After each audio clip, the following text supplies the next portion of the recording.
আচ্ছা, যখন দিনের তাপমাত্রা বেড়ে যায় তখন কি আপনি কি জানেন যে কিভাবে ব্রুডিংটা করতে হবে?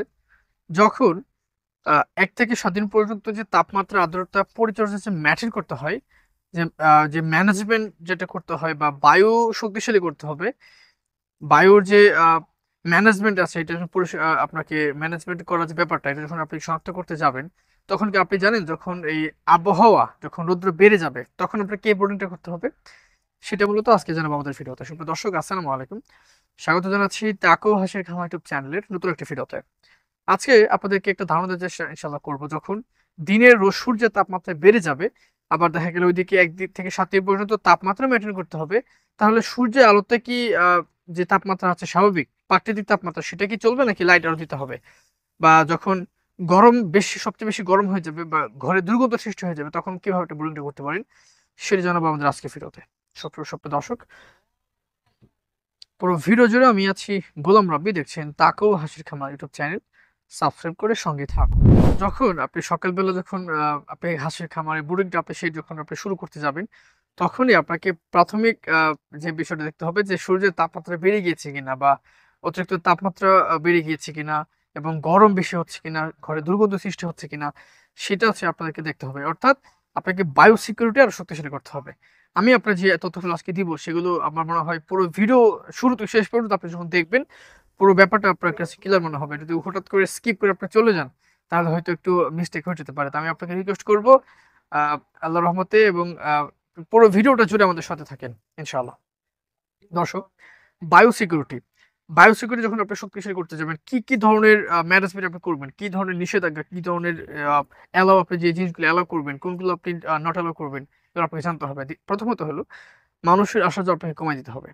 মানুষের আসা যাওয়া আপনি যখন কমিয়ে ফেলবেন, আসলে মূলত জীবাণুটা ছড়ায় কিভাবে? জীবাণু ছড়ায় হচ্ছে পশু-পাখির মাধ্যমে, এবং আমরা যখন একটা খামার থেকে আরেকটা খামার হেঁটে যাই, আমাদের পায়ের সাথে কিন্তু জীবাণু চলে যায়।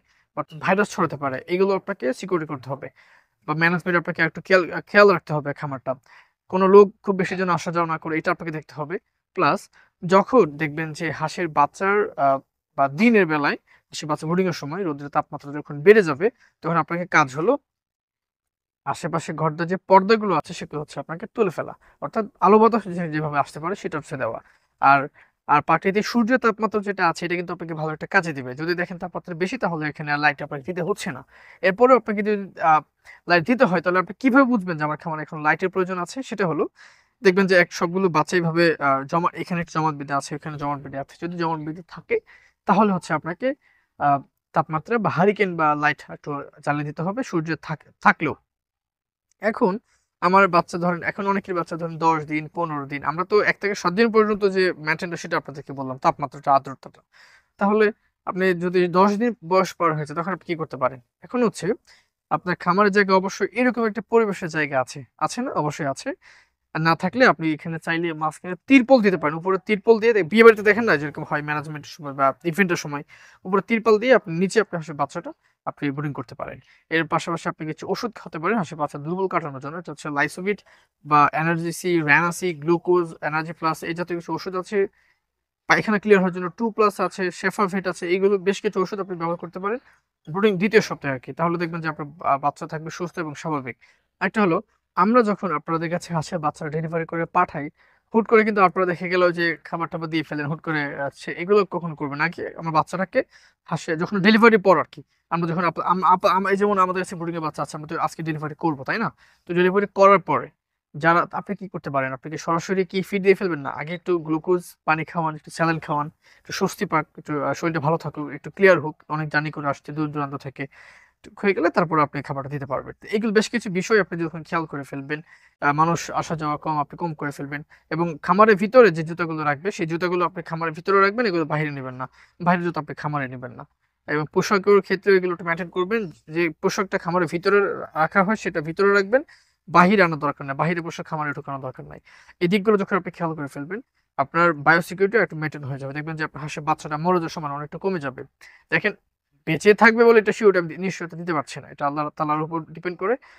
আমরা জাস্ট আপনাদেরকে ধারণা দিচ্ছি, আইডিয়া দিচ্ছি। জাস্ট একটা জ্ঞান আপনাদেরকে দিচ্ছি, একটা ধারণা আপনাদেরকে দিচ্ছি। আমরা শুধু ভিডিওতে বিক্রির জন্য ভেজান আছি না। আমরা চাই আপনারা কিছু জানেন। আমরা যেগুলো জানি আমাদের যতটুকু অভিজ্ঞতা আছে সেই কাজ করার মাধ্যমে অনুভূতিটা, অভিজ্ঞতাটা কিন্তু আপনার কাছে ক্যামেরার সামনে এসে শেয়ার করি। ভুল হলে অবশ্যই আপনি আমাদের কমেন্ট করে বলুন যে, "গোলাম রবিন ভাই এটা তো আমরা এইভাবে করতেছি, এটা তো ভুল হয়েছে আপনার।" আমরা আপনাদের কাছ থেকে কিছু শিখবো। একমাত্র শুধু আপনারাই আমার কাছে নিবেন ব্যাপারটা এমন না। আমি যা জানি আপনাদেরকে জানাবো। আপনারা যেটা জানেন কমেন্ট বক্সের মাধ্যমে আ লিখে আপনারা সেটা আমাদেরকে জানাবেন ইনশাআল্লাহ। তো আরেকটা বিষয় হচ্ছে, যারা হচ্ছে ধরেন এই যে একটা ব্রুডিংটা, এই যে এত কথা বললাম, অনেকের কাছে কিন্তু কঠিন লাগে, একটু ফ্যাসিলিটি মনে হয়। যে রব্বি ভাই তো অনেক কথা বলতেছে, কি কঠিন কিনা? আসলে কঠিনই কিছু না। আমরা জাস্ট একটা ধারণা আপনাকে দিচ্ছি। তারপরেও যদি মনে হয় যে না আপনার কাছে আপনাকে দিয়ে ব্রুডিংটা হবে না, আপনি ব্রুডিংটা করতে পারবেন না। সেই ক্ষেত্রে আপনি চাইলে আমাদের কাছ থেকে অর্থাৎ তাকোয়া হাঁসের খামার থেকে আপনি এই জাতীয় কিছু ব্রুডিং বাচ্চা নিতে পারেন। যেটা হচ্ছে আমরা তাপমাত্রা, পরিচর্যা, আর্দ্রতা সুন্দরভাবে আমরা একটা পালন করতেছি, আমরা ব্রুডিংটা করতেছি। তো সুস্থ সবল হাঁসের বাচ্চা যদি আপনারা চান ব্রুডিং এর ৭ দিন হতে পারে, ১০ দিন হতে পারে, ১৫ দিন হতে পারে, ২০ দিন, একটা ভ্যাকসিন করা ১ মাস বয়সের বাচ্চা এগুলো যদি নিতে চান আমাদের তাকোয়া হাঁসের খামার সাথে আপনি যোগাযোগ করতে পারেন। যদি মনে হয় যে ব্রুডিংটা আপনি পারবেন না। আর এর আগে ভিডিওতে আমরা বলেছিলাম যে নতুন অবস্থায় যদি হাঁসের খামার শুরু করতে হয় আপনি চাইলে যদি আপনার অভিজ্ঞতা থাকে তাহলে হচ্ছে আপনি এই একদিন থেকে আপনি ২ মাসের বয়স যেকোনো একটা বয়সে হাঁসের বাচ্চা দিয়ে আপনি খামার শুরু করতে পারেন। বাজেট ভালো থাকলে আপনি বড় হাঁসটাই নিন, বড় বাচ্চাটা নিন। কম থাকলে এই একদিনের বাচ্চা দিয়ে শুরু করতে পারেন। আর হচ্ছে অভিজ্ঞতা যদি নাই থাকে যে কখনোই আপনি হাঁসের খামার করেননি, আপনার কোনো অভিজ্ঞতা নাই, আপনার কোনো এই সম্পর্কে কোনো আইডিয়াই নাই। সেক্ষেত্রে হচ্ছে আপনি ডিমের মুখোমুখি বা রানিং ডিম পাড়া হাঁস দিয়ে আপনি খামার শুরু করতে পারেন। আমার মনে হয় এটা আসলে অনেকের জন্যই আমি বলব এটা ভালো হবে ভাইজান।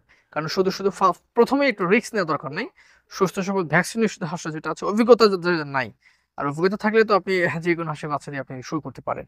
তো আমার আ আ আপনার আমি যেটা আমি ভালো মনে করছি আপনাদের জন্য সেটা আমি ওকে বলছি। আমি ব্যবসার স্বার্থে বলতেছি না যে আমি যদি এই কথা বলি আমার বাচ্চাটা বিক্রি হয়ে যাবে। আমি এই ধরনের কোনো কথা বলতেছি না। আপনাদের জন্য যেটা ভালো হবে সেটা আমি আপনাদেরকে করতেছি। আমাদের কাছে দেখেন ভাই, আমাদের কাছে সব বয়সেরই কিন্তু হাঁসের বাচ্চা রয়েছে। আপনাদের জন্য যেটা ভালো হবে আপনি নিজের চিন্তা ভাবনা করে দেখবেন। যেটা ভালো হবে সেটা ইনশাআল্লাহ ডিসিশন নিয়ে আমাদের কাছে আপনি নিতে পারবেন। তো দর্শক মূলত এই ছিল আমাদের একটা আ অভিজ্ঞতার একটা ভিডিও। যেটা আপনাদেরকে একটা মেসেজ দেওয়ার জন্য আসলাম যে আপনাদের বায়ো সিকিউরিটি আরো শক্তিশালী করতে হবে। এবং তাপমাত্রাটা যখন বেড়ে যাবে তখন আপনি চাইলে এরকম একটা পরিবেশ নিয়ে আপনি হাঁসের বাচ্চাটা ব্রিডিং করতে পারেন। বেশ কিছু ওষুধ আছে যদি আপনার কাছে ভিডিওটা যদি কঠিন মনে হয়, কোনো কিছু যদি নাই বুঝে থাকেন, আমি মানুষ ভাই আমার ভুল হতেই পারে।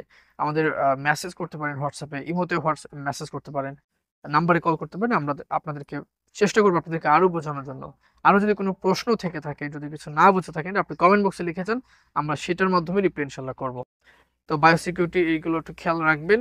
আ যখন রৌদ্রের তাপমাত্রা বেড়ে যাবে তখন পর্দাগুলো উঠাই দিবেন এবং এমনভাবে ঘরটা করতে হবে যেন আলো বাতাস এখানে আসা যাওয়া করতে পারে। এই দিকগুলো খেয়াল ইনশাআল্লাহ রাখবেন। আর ঘর নিয়ে যদি ভিডিও চান আমাদের আর কি নিয়ে ভিডিও চান আপনি কমেন্ট বক্সে লিখে যান। আমরা আপনার এই ভিডিওটা দিয়ে ট্রাই ইনশাআল্লাহ করব। তো সবাই ভালো থাকুন, ভালো রাখুন এই প্রত্যাশা। জাযাকুমুল্লাহু খাইরান। আসসালামু আলাইকুম ওয়া রাহমাতুল্লাহ।